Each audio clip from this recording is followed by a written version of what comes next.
on the question of prorogation? What's your take on that?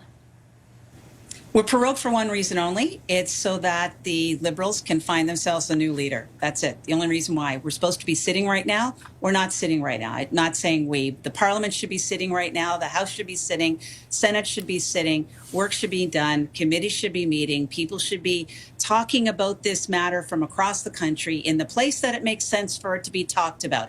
I can't tell you how annoying it is for me that there's all kinds of Liberal candidates down on the airwaves in the United States talking about this, as opposed to people talking about this and the impacts of it here in Canada.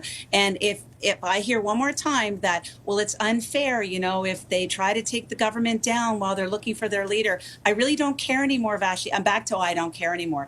Quite frankly, we need to make sure that people are hearing what's going on from all 338 parts of the country that are represented in the House of Parliament, and they're not. They're getting it through a prism of people trying to be the next prime minister. That's wrong. That's not the message or the narrative we need to have right now. And quite frankly, they're all getting paid, and they should all get their butts back to Ottawa.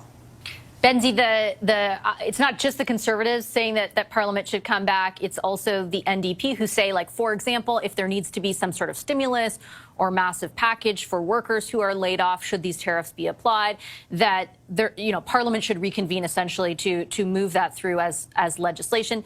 Lisa pointed out the Liberals are saying in some circles, having an election right away, since the opposition parties have promised at the earliest opportunity to topple the government, wouldn't be, the right, quote unquote, right thing to do at this moment. And the other argument they're putting forward is, and Minister LeBlanc said it here on Sunday, we don't need Parliament for anything that we need to do. We can increase liquidity, for example. We can put in supports through EI. We have the ability to do what we need to do without Parliament being in session. How does that all play out in your mind? Well, I mean, the Conservatives were pointing out to me before I came on the air, Vassy, with you, their own documents yesterday about this, this détente with President Trump, make the point that they do need the Commons to be back in session so that they can pass some legislative changes to strengthen the border, as President Trump and Premier Smith really want. I'm surprised at how we're kind of letting this vacuum, Canadians are letting this vacuum continue. March 4th, I think, is when Trump's latest reprieve ends.